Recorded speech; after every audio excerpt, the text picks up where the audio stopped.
Well, we are live. We are live on YouTube. This is very exciting. I do have another monitor over here which still says starting soon for the YouTube stream, so I really don't know whether anyone's seeing it or not. Is anybody out there? Someone tweeted. Rob and, in fact, Robert Rigby and Rob Jolliffe, according to my data, are sitting there waiting as we speak right now. One of them has actually dropped out. It says an error occurred on my stream. It says an error occurred. Try again later. That's awesome. But I've refreshed the browser and it's working fine, so I'm tipping that's what Rob are doing. So we are live on YouTube. Thank you for joining us for as one of them just said in YouTube, a historic event, the live broadcast of Two Blokes Talking Tech, episode 184. Let's get cracking through all the normal procedures we would do with the broadcast. Stand by.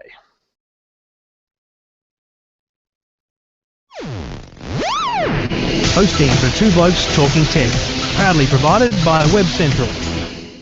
Now, it's time for Two Blokes Talking Tech. There is a lot going on in technology, as always. All the latest news and information about technology. It's fantastic to get these speeds on a mobile phone, isn't it? The speeds on this thing are amazing. Two Blokes Talking Tech. Very nice, snappy performance. It's a good phone. Yeah, there's a few pros and cons with this. With Trevor Long from YourTechLife.com. Now, my advice to people who like this kind of service is... And Stephen Fenech from TechGuide.com.au. I really like this new service. Gives you that flexibility to hear your music anywhere. Two Blokes Talking Tech. Stephen and Trevor always providing the best advice. Lots to talk about on Two Blokes Talking Tech. This is Two Blokes Talking Tech.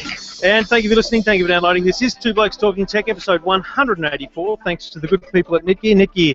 Netgear.com.au. We'll tell you more about them shortly. My name's Trevor Long, and if you're joining us on YouTube, because we're streaming it live for the first time, and I believe, as it works, the show will be available as two ugly blokes, or one ugly bloke and one very handsome boy, talking tech on YouTube. So joining me each and every week, as always, Stephen Fenech from techguide.com.au. G'day, mate.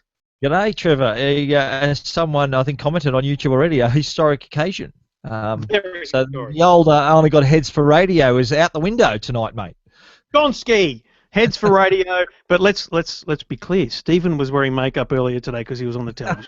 I'm just saying. There's no shine on your head, mate. You're looking. That was 12 hours ago, mate. It was a struggle to keep it on the whole day, but anyway. All right, we've got a lot to talk about, so let's get cracking. Two Blokes Talking Tech.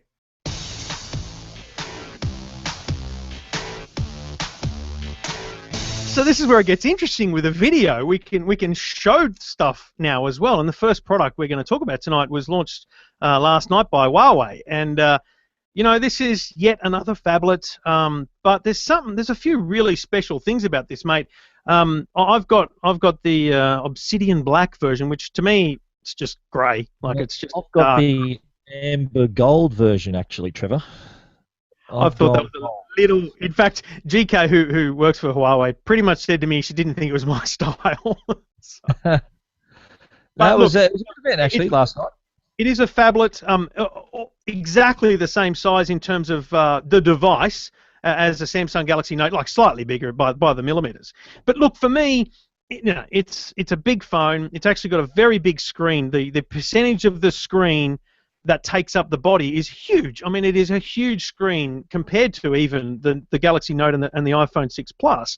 But what's really critical for me is the one feature that it's sold on is the fingerprint, and it is the best fingerprint scanner on any smartphone. And I say that with with obvious reference to both Apple iPhone and the Samsung devices. Now, let's be clear: with an iPhone, with an Apple iPhone, you need to press the button, turn it on, and then hold and scan your fingerprint to get it to open up. With a Samsung Galaxy S4 or Note 4 as this is, you've got to swipe your finger down. With the Huawei is off. So we can demonstrate it here. I'll turn it off. So the device is off. I'm not going to touch the power buttons on the side. I'm just going to put my finger over the fingerprint scanner. I'm just going to touch the scanner, and bingo, it turns on. So there's no button push and sensor. I know it sounds crazy, but I think that's fantastic. I think what I think they've really raised the bar a little bit at Huawei. I think the last 18 months they've really found their mojo in terms of design and the whole look and feel of the product. They really found that mark. But I think this takes it to the next level. This is a really smartly built device, and the presentation they had their launch at the Star City last night, and it was a really polished event. I think it shows they've come of age in the marketplace, and this device I think demonstrates that. The finish is really good. It's like I've got the gold version, and it's got a 6-inch screen that takes up 83% of the front of the device. Yet it's still smaller than the iPhone 5. The iPhone 6 Plus with 5.5-inch screen is bigger than this device with a 6-inch screen. Now, I think you're right. The fingerprint reader is faster than what I found on the iPhone, and it isn't like the Samsung where you're spot on. You have to put it absolutely across the middle of the button there. But I think they've taken a really measured approach with this because they know that this isn't their cheapest device. It's $699, so it's still up there. But it does offer so many features, the fingerprint being one of them. What I like about the fingerprint too, and you relate to this, mate, you got young kids, you hand this off to a child and you can program your child's fingerprint in it, and what that does is that opens up a space on the device that's just for them, so their apps, their own little part of the phone, so they're not going to touch your emails, they're not going to get on your Facebook account. Battery life as well, they've got a 4100 milliamp hour battery, so that's going to be a 2-day battery life, octa-core processor. The features are all over this. I think this is going to be a popular product. It's also very well built, and I bang on about this a lot, and I kind of have bagged Samsung in some senses for their plasticky approach, and I was heavily praising the Galaxy Note 4 because it is sensational in construction. The Mate 7 from Huawei is excellent. It's a very premium feel. It doesn't feel, it's not plasticky, so it doesn't feel that way, but it also, the screen is not as high a resolution as the Note 4, but it pops. And, that's the thing I always find with these phones, and, it's obviously hard to tell on a YouTube video, let alone anywhere else, but I find that they give you a really good background wallpaper and all that stuff to highlight the phone, but, geez, it looks beautiful. I mean, I turned this on and went, that is sensational. Yeah, they've done a great job, and what I really like their user interface too. Like, it is an Android device, obviously, but they've got their own little UI on top of it as well. It's not quite overpowering. They still don't have though a full app tray. The symbol that takes you to all the apps. They're all sort of scattered around on different home pages. So, but it does allow you to obviously position your favorite apps on the home screen. But like in terms of the design, I think it's really nice. The 13 megapixel camera as well is very impressive with flash. The front-facing camera, the selfie camera, what it does, when you're about to take your selfie photo, it makes the screen really bright, so that acts like a little flash, so it illuminates your photo, and it's also the gold version. I'm not sure about the Obsidian black version you've got. My gold version has 2 SIM card slots. There are 2 slots on here, one for a micro SIM, the second one for a nano SIM or a micro SD card. So you can choose to run 2 SIMs or 1 SIM and a memory card. So it gives you that versatility as well. It's just the options for the size of SIM, is it not? No, you can run 2 SIMs at the same time. So the top slot here, that's for your micro SIM. The bottom slot is either for a nano SIM, which you can run parallel to the micro SIM, or it will fit a micro SD card, so you can expand the memory, which I think is a great idea especially if you're a tradie with you got a work phone and a private phone. A great way to utilize that. I know dual SIMs are very big in the Asian market, and of course Huawei is a Chinese brand, so very big in the Asian market. So look, I think that they're on a winner here. This is a really nice device. It's got a really premium quality feel. It's obviously not like your average Huawei device where it's $400. This is a $700 device. So they really, I think they're sort of making a statement here that they can compete with the big boys. That is Samsung and Apple and everyone else for that matter. So this is I think an impressive entry into that top level of the market. The Obsidian Black does have 2 slots, but one of them is micro SD, one of them is SIM, and it doesn't have any indication that the other one is for a nano SIM. So I think, and they also have different memory on. You can put a nano SIM in this one. There is even instructions on how to do it in my kit. You also get the case. There's a case that comes with the gold as well, similar to the Samsung case and the LG Circle case, so that when it's inside. and I'll do it really quickly now so we can actually see this for those following us. It actually changes the display so that I've probably got a bit of a reflection happening there, but you can still see the time, and you can also scroll across to your music player and answer the phone and do all those sorts of things inside the cover that comes with the gold version. And look at the size of the box. The box is a monster. It's bigger than my head, the box. It's massive. That is massive. So, you're not going to miss it, that's for sure. Look, it's a great device. I was very impressed with what they'd done, and I got a full review and photos up at eftm.com.au, and Stephen will have likewise at techguide.com.au shortly. Two Blokes Talking Tech. You're listening to Two Blokes Talking Tech with Trevor Long and Stephen Fenech. Well, we love our photos, and one thing about our photographs, unlike anything else we have in our lives, they're real memories. So we treasure these images. That they remind us of capture precious moments in our lives, take us back to those great times. And the pain of losing a photo is heartbreaking. But one thing that doesn't help the situation is the fact that we're living in a digital world now. All our photos are digital, scattered across devices, on our phones, on memory cards, on devices, external hard drives, you name it. They're scattered everywhere. And as a result, a lot of these images get lost.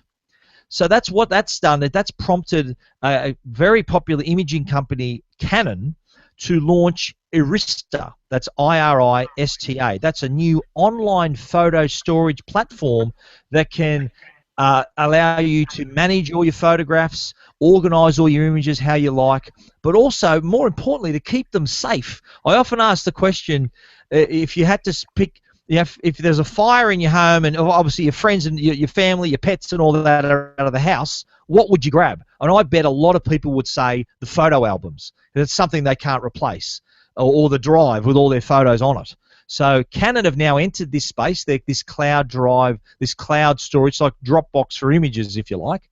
And being such an experienced company in the imaging space, then I think that lends itself to a bit of trust there, where they're going to look after it in the right way. And in terms of security, they gave a briefing yesterday. Security is paramount, especially in wake of what happened with the celebrity photo hacking scandal that happened a couple of months ago.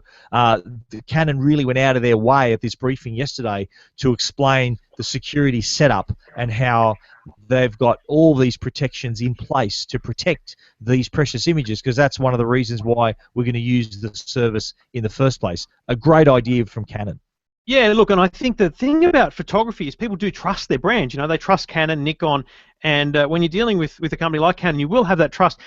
I will say, though, suggesting that security is paramount and it's super safe is basically like saying to a 2-year-old, don't press this button.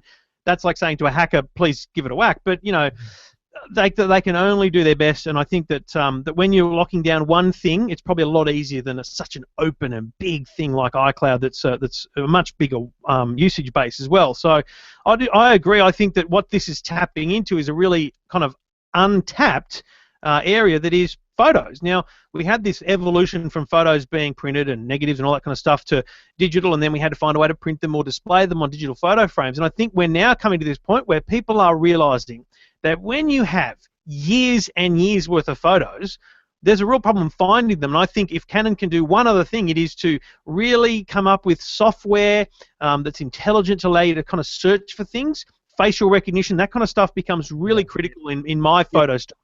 Absolutely. Well, what they've done, Canon, the imaging is their bread and butter. So they obviously their cameras are popular, and all their services across imaging is they've been around for 75 years. What's impressive about the service, and they had Steve Waugh there, who does a bit of work with Canon, but he's also an avid photographer. He told a story since he's been playing Test cricket since the mid '80s and going to all these exotic locations. He's become a real avid photographer. He reckons he's got more than 20,000 photos in his collection. And this was a great way to catalog them. But what it also does, when you upload your photographs, it also reveals the metadata. So not only where you took it, in the case of a digital SLR, it tells you what aperture you used, what sort of lens you used. So all that information is captured with an image. So if you see a particularly great image of yours, you can say, right, okay, I know exactly what I did, what I needed, what I had going to produce that image, and you're learning then to become a better photographer. So it's not just a simple Dropbox in the sky for photos. It does also have that other aspect. Also has a social aspect. It can also suck in all your Facebook photographs. We share a lot of our memories on Facebook, and it also allows you to share. Not only you can share from Arista to Facebook, and you can even see within Arista people commenting on your photo. So the memory is supplemented by what's happening on Facebook. People talking about your photo, liking about your photo. That then becomes part of that memory. So they've gone to a lot of. They've really given a lot of thought, and there is a free portion of the service that you think you get a couple of thousand photos, but it works out that if you want to store a certain number of gig per year, it works out at like $1.30 a week. So it's, I think, a small price to pay for peace of mind for not only managing your photos but also keeping them secure. All right, check it out. Stephen will have details of the Canon cloud service at techguide.com.au shortly.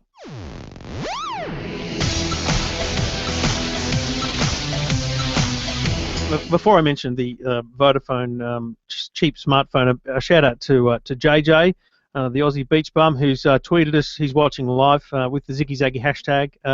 Hello. We are struggling. I'll be honest, Stephen. There was a lot more people who have just tuned out. They tuned in and then they went, nah, I've had enough. So thanks for your support, guys. That was awesome. Samuel, historic stuff on the Twitter. I can't see the YouTube comments as they come through, just in case anyone's leaving comments there or something, because I don't see them live while we're broadcasting. But thank you for your comments, and tweet us with the Ziggy Zaggy hashtag. Now, early this week, and because I was unprepared for this, visual experience, I left the bloody phone at Channel 9. So my apologies, I can't show you, but the Huawei, the other Huawei device, we talked about the expensive, the flagship. Sponsored by Huawei, by the way. We're sponsored by Netgear. We'll explain that a bit later as well. The Vodafone on Monday announced a $99 smartphone, outright purchase, 4G. Now, the big thing there is the 4G. You don't get a 4G phone for $99. I mean, Kogan had his Agora 4G at $229. So to get a $99 4G smartphone is a pretty good deal. Now, I had a good play with it over the weekend, and I've got to say, good phone. Not great, good. It's $100, right? That's 1/10 of the price of some other smartphone. So you get what you're complaining that your cheeseburger's not a gourmet meal. It is what it is. Cheeseburger's not gourmet? What? Yeah, well, it's like we're talking. It's a $99 phone. If people are going to complain, it's a $99 phone. Remember that. It's like saying that you're complaining that a cheeseburger is not gourmet. It is what it is. You get what you pay for. As far as I'm concerned, a cheeseburger is gourmet without the pickles. The pickles. Without the pickle. I like the pickle. I keep pickle in. No, I specifically order without the pickle now because I don't have the trouble taking it out. Anyway, I eat a lot of McDonald's, by the way. I do. I'm fine with that. The screen on this device is not great. It's not as bright, but it's a fantastic screen. The camera ain't as good as a flagship phone, but it works. And for Instagram and Facebook and Twitter, it'll be great. And it's running KitKat, so it's not running an old version of Android. So the apps, if you give it to your kids, they're not going to complain about the version of Android. The most likely. You made a great point. You made a great point there about. You've got to think who this is for. Like you and I, we see all. We were talking about an $800 handset from Huawei, same company though. We talk about all these premium phones and all the top end of town. You've got to think of who this is for. Now, for someone, a student, or someone maybe first-time smartphone user, that's the people we're talking about. Not if you're a tech geek and you're really critical of your phone, you're going to spend more and be happy with that purchase. That's what we've got to keep in mind here. There's two audiences for this phone in my mind, and the first one is, I'll talk about the elderly first. Look, if you need a phone and are going to buy one, you're going to struggle to find a dumb phone anymore. I mean, I was at a service station today, and they had a little Samsung, candy bar with the buttons, $29 or something. But that is a very basic phone that is only going to call and text. And in this day and age, I mean, even grandparents are wanting to get on Facebook, see photos, let alone share them. So the thing I love about this phone, and it's actually, I don't know where it sits in Android, but certainly on all the Huawei devices, they have a simple home screen. And it allows you to actually just have a home screen that is nothing more than just some basic icons. And I actually think that is a sensational part of the phone because it means that you can have very, very simple layout. I'll show you here on the M8. This is the home screen. It won't focus, but it's just a few icons. I'll put it in an angle there. It's just a few icons instead of all the normal apps. That on the $99 phone makes it perfect for someone who doesn't want a smartphone. But secondly, if you're a parent debating the first phone for your son or daughter, a $99 phone. Listen, if they break it, get them a new one in 2 months. Put them on punishment for a month to pay for it again. Yeah. And the final thing I'll say is, for $99, let's be clear, $99 you get $40 value, so you get a 1 month inclusion, so it's only $59 for the phone, and then you get Spotify, which is another $35 odd worth. You're paying $25 for the phone. You get a month's usage, 3 months Spotify. It's hard to argue with, to be honest. Yeah, no, I think like price-wise, it's really, and we often talk about we've used the term the low-hanging fruit, that entry-level market that I think is where I think we're at 80% penetration of smartphones already in Australia. That last 20% is not going to come from the top end. It's going to come from the bottom end, where people are taking up smartphones for the first time using devices like this.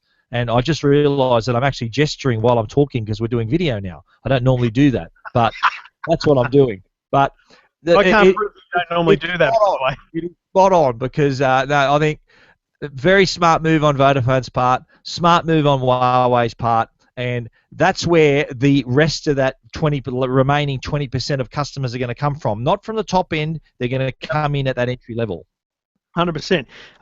You can read my full review of the $99 phone from Vodafone and Huawei at eftm.com.au. Another shout out to JJ, who's just very happy that we gave him a shout out. Robert Rigby, still watching. Where's your Harry Potter scar, Trevor? Oh, that's it's gone. It only took a week to get rid of. I'm not wearing makeup, I promise. Okay. And Rob makes a very good point. Loving the video. Love seeing the podcast. Love seeing the products you're talking about. Leave the pickle out, so he agrees. But finally, he also says drug dealers still use dumb phones. I mean, I don't know anything about that. I'm sure they do. Yeah, well, exactly right. Well, although, Trevor, a lot of people think you and I are drug dealers because we often carry around 3 or 4 phones at a time. But anyway, that's another story. Yeah, it's terrible. I did. There was a story on A Current Affair tonight about tablets, which we filmed like 2 weeks ago. And on the table were like 15 tablets. And the tragic thing about that is I didn't have to do anything. They were just in my cupboard. So, the drug dealer thing is a problem for us in technology. You're listening to Two Blokes Talking Tech. Two Blokes Talking Tech. You're listening to Two Blokes Talking Tech with Trevor Long and Stephen Fenech. And we do it all thanks to the good people at Netgear, netgear.com.au, and we've talked about it over and over again, and I think it's worth continuing to talk about. The products like the Nighthawk X6 tri-band Wi-Fi router, there's never been Wi-Fi like it. This is a router with breakthrough tri-band Wi-Fi technology that's built to connect to each and every device in your home, so it automatically and simultaneously connects laptops, tablets, phones, TVs, game consoles, music streaming cameras. Doesn't matter what it is. If it's Wi-Fi enabled, the X6 will accelerate it. And with its massive combined wireless speed of 3.2 gigabits per second, 3 Wi-Fi bands, and Smart Connect intelligence that moves the devices between the right network to get the fastest speeds for all your devices, every device is assigned the fastest speed and optimized for maximum speed. Check it out at your local retailer or at netgear.com.au. Netgear, proud sponsors of Two Blokes Talking Tech.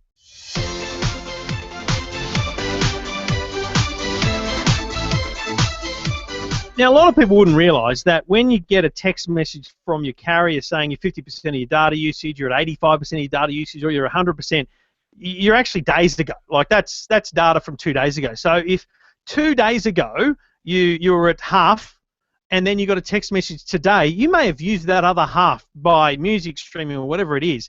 Telstra today announced something that is fair dinkum common sense, and I said this on the radio today in Brisbane. I'm like, it's almost ridiculous that we haven't had this. Telstra is finally giving alerts in real time. So when you get a 50% message usage, that's because you just used 50%, not 2 days ago. 85, 100%, they happen in real time. The app will update in real time, as well as the SMS alerts.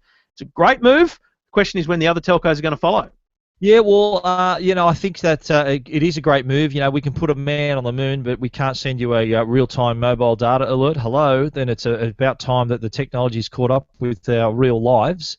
So I applaud the move from Telstra. Although there are other carriers that, and I use an app to track my data usage. So I wonder if those apps would be real-time. I'd imagine there may be some delay to them. I think there's even a disclaimer to say they may be a few hours old. So not so sure, but I think now that Telstra have done it, and Telstra were always going to be the first to do this with the size of their network and the size of their customer base. They always like to do things first, but I still think though the apps are still a good way to monitor your data and how real time they are. I think it's data updates every 15 minutes. So I don't know how much data you can download in 15 minutes, but there is still a little delay, so it's not quite real time. But we're getting closer and ever closer, Trevor. Yeah, look, a Two Blokes top tip is if you've got an Android phone, go into the data usage settings, under settings, spend a bit of time there. Set your monthly cycle date, set your data limit, set your own alert, because the data, it's not 100% accurate, because the data that your telco counts is not the same as what your smartphone counts, but geez, it's close. Your cell phone knows exactly how much data Google Play Music is using, for example, or Spotify. So set those alerts up and use it. On an iPhone, you can do similarly. It's just not as much detail, but you can certainly reset the data, and you should check it there, because that's another great way of knowing exactly how much data you're using. But again, be wary, keep alert, and good news from Telstra. And we love good news, especially when it's from Telstra, because they're big and lots of people use them. And bill shock's a pain, and it shouldn't be around anymore. Two Blokes Talking Tech. You're listening to Two Blokes Talking Tech with Trevor Long and Stephen Fenech. Well, we're definitely in the age of the smartwatch. No one can doubt that. We've seen a few Android Wear smartwatches, and there's a soon-to-be-released Apple Watch that everyone's waiting to early 2015 to see. But this week, LG released yet another smartwatch. It's the G Watch R, and I have it right here. I don't know how well you can see that. There we go. You can see the round face. It does have a circular OLED screen, and as you can see, there's a display. It's got the hours and minutes hand, the second hand. So it actually, from a distance, looks like a real watch. In fact, I was wearing it, and people commented. That's what we're comparing these things to, real watches. A real analog watch, let's just say. I remember wearing it, and people saw some notifications come into my wrist, and they say, "What's happening to your phone?" And they realised it's actually a digital screen, not an analog watch. So that was fascinating for them. But the G Watch R has that round face. It's got that classic styling. So their first watch was square. It was sort of it looked like a gadget rather than a watch. This has that classic circular design, that classic styling. Has a leather strap as well that's interchangeable. Now, anyone in the watch who knows a bit about watches, this is a standard 22mm watch band that you can go into any jeweler or watchmaker and swap out for a new band. So smart move on LG's part, rather than them coming up with their own proprietary band system that Apple is going to be using with their devices. They've decided to make this watch, the smartwatch, have a normal interchangeable band system that is on watches that have been around for decades. So I must say, on the back, just one last thing. On the back there is the heart rate sensor. So not only does it give you your notifications and your text messages, your social media notifications as well, it's also a health device. You can take your heart rate. It's got a light sensor right in the center of that there. They are on that side here near my finger. That's the charging points as well, and it does come with a circular charging plate that I'm holding up here. It does sit on that plate, so when you want to charge it, you connect a USB cable to that plate, and it does charge the phone. Battery, I've had this for nearly a week now, and it lasts a day and a half, and that's having the display on all the time. So it does dim out a little bit when you move your wrist. It gubs full brightness. You can choose, though, to have the screen dim out completely, and that sort of adds another half day to your battery life. But day and a half, but it does charge up very quickly, though. Within an hour or so, hour and a half, it's fully charged. I think we've got the Moto 360, we've got the LG that have that round clock face.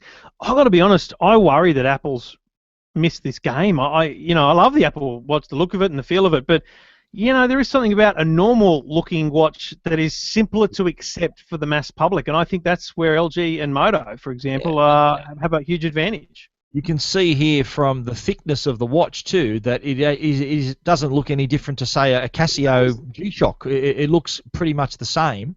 That thing, compared to the Casio G-Shock I'm currently wearing, that thing's tiny. I mean, that's the thing. There are big, bulky watches around, and here we are with a device that has a computer screen in it and a computer in it.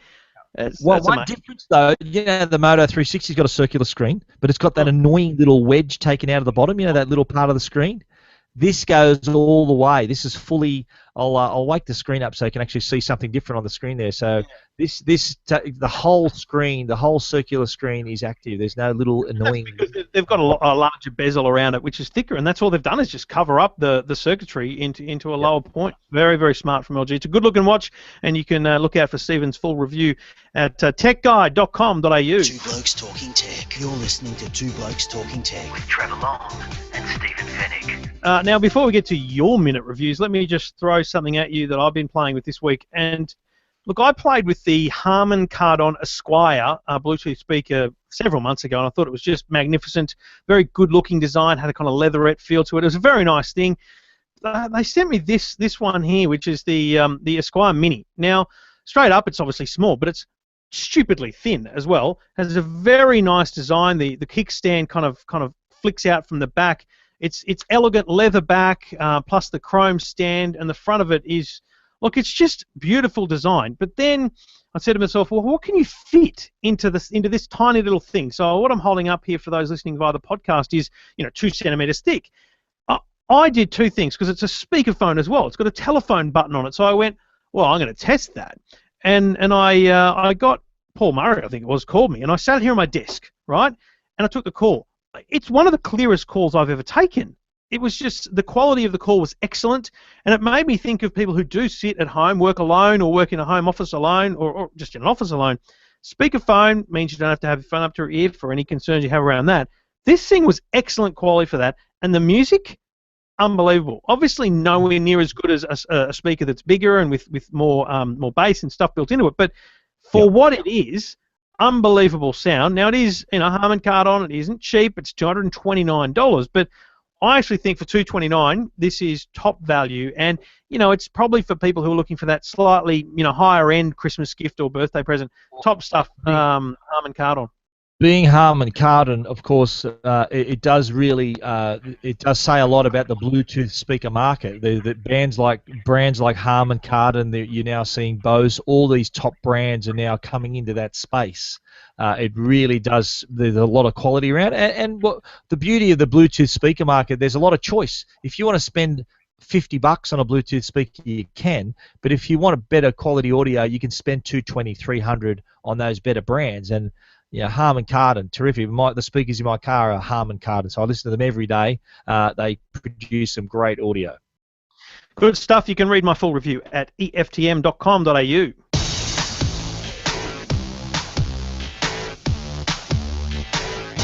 Now, we'll wrap up the show, as always, with Stephen's Minute Reviews. A couple of great products today, including a fitness band from our mates at Garmin Vivosmart.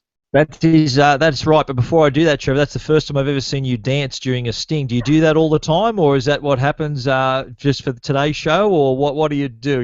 You bop it away back there? Is that a regular occurrence, mate, or? I've been caught out. Okay, well, anyway, let's talk about the Garmin Vivosmart. I'm wearing it on my wrist right now. It's got a OLED screen built in, but you can only see it when it's active. So when the screen fades out, it just becomes a plain black screen, just a plain black color. And what I really like about this device, apart from it, like if you don't want to wear a watch, we just spoke about smartwatches 2 minutes ago, but this device can kind of cover all bases. It's part activity tracker, part smartwatch, so it can tell the time, it can tell you how many steps you've taken, it's got a live connection via Bluetooth to your smartphone, can track your sleep, can do everything. Trevor's now eating. So the Garmin Vivosmart, another great feature is its battery. The battery goes forever. It's 7-day battery life, which is I think slightly better than the Jawbone. This my Jawbone I found I had to charge every 4 to 5 days. This has been running 7 days and hasn't told me to charge it yet. So terrific. The app is good. App's not quite as good as Jawbone, but it does give you a bit more information right there on your wrist. So rather than you having to dive into the app to see how you're traveling with, say, the Jawbone Up 24, you can just double tap and scroll through all that information on your screen. It also gives you the notifications. So if you get a text message, email, it does come through the band as well. Gives you a nice little subtle little vibration on your wrist to know that you've got either a call coming. What I like about it, I have my phone in my back pocket, and it does vibrate when you're getting a call. Sometimes you're in a noisy shopping centre, you don't hear your phone and don't feel it vibrating, but on your wrist you can feel the vibration and see who's calling, so you know to reach down and grab the phone. So the Garmin Vivosmart, it's $199, and I rate this as one of the better activity trackers on the market. Definitely, I'm a big fan of it. My only feedback to Garmin on it is that with the notifications, you've really only got kind of 3 options. One is to have it off completely. One is to have them on with vibrations. The other one is to have them on with privacy, so that they don't show the message, but it still vibrates. I want the full message without the vibration. So, look, I'd love that to be a firmware upgrade in the near future. So. Check out Stephen's full review of the Garmin Vivosmart at techguide.com.au. Two Blokes Talking Tech. You're listening to Two Blokes Talking Tech with Trevor Long and Stephen Fenech. Thanks, Rob, for the message on Twitter with the Ziggy Zaggy hashtag. And, of course, if you can work out what I'm eating, and a good regular Twitter follower will know what I'm eating, I don't know, there's a prize. Anyway, Stephen's final review, and this is cracking, and it is made by our sponsors, Netgear, but marketed entirely by Telstra. A Wi-Fi hotspot, mate, with the 4GX built in. 4GX, there it is there. I don't know if you can see that screen very clearly, but it does display. Oh, now it's going to show my my password and my network name. I won't be flashing that up too quickly, but it is made by Netgear. You're right, and you keep eating away there, Trevor. Don't worry about me. The Netgear Wi-Fi Advanced 2. Now this has the ability to tap into the 4GX network that we spoke about, I think, a week ago or the week before. It does connect you to that 700 megahertz spectrum as well as the 1800 spectrum as well. It also has AC, 802.11 AC on board. You can connect up to 10 devices with the Advanced 2 hotspot. So if you've got the latest smartphone or tablet or laptop computer with 802.11 AC, and it will connect you to the device even faster. Now, the device has also a built-in lithium-ion battery, a rechargeable battery that can run for about 11 hours straight. So it's good for all-day use and can connect you very quickly to the Telstra 4G network. The screen itself tells you not only the name of your network and also your password, but how much data you've got left, how many days until your data roaming runs out. So it does give you plenty of information. It also tells you the number of devices connected at once. Speeds, they're saying up to 100 megabits per second, although we've gone past that. We've had more than up to 150 megabits per second, even in outlying areas. If you're just on the regular 4G, you're still going to get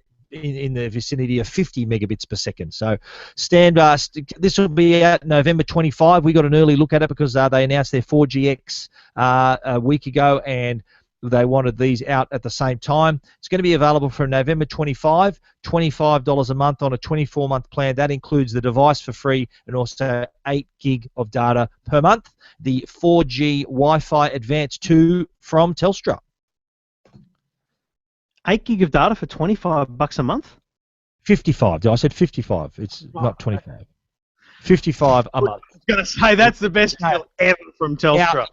Oh, so you were too busy eating. You weren't listening. It was November the 25th. So November 25 is out, and it's 55 per month on a 24-month contract with 8 gig of data. So, yes. Podcast, we'll be able to roll back the tape and check. You're listening to. You can check out Stephen's full review at techguide.com.au. Two Blokes Talking Tech. You're listening to Two Blokes Talking Tech with Trevor Long and Stephen. Thank you for listening. Thank you for downloading. Thank you for watching. To the few people who put up with it.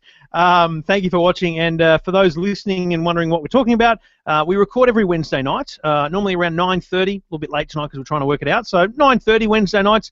We might give this a crack again next week. You never know your luck. It was a bit of fun. In fact, I got to be honest, I quite enjoyed it. And It's also fun to have you listening along and joining with us So to Rob and Rob, lots of Robs listening, and Samuel Yeah. and others. We only know you're watching via a number. It tells me how many people are watching, but it's also good to jump on Twitter and say good day, or Facebook, whatever it might be. But you can catch us here each and every week, 9:30 on a Wednesday night, and also the podcast, of course, is at iTunes and on Stephen's website, techguide.com.au. Stephen, see you next week. Yes, you will. Hopefully, word will spread that the Blokes are expanding into video. We decided to give it a try. We are two blokes talking tech after all, and tech is we're giving it a try. So hopefully, word will spread, and we can do this every week. But thanks for those who did bother to tune in to put up with looking at our two mugs for half an hour. It's been great, and it's great to watch you dancing and eating, Trevor, too. It's added a whole new dimension to the podcast. Absolutely. And for those, thank you, Stephen. We'll talk next week. And for those who are watching, you'll realise why I'm playing this. Yeah, baby. Have a look. Hang on a minute.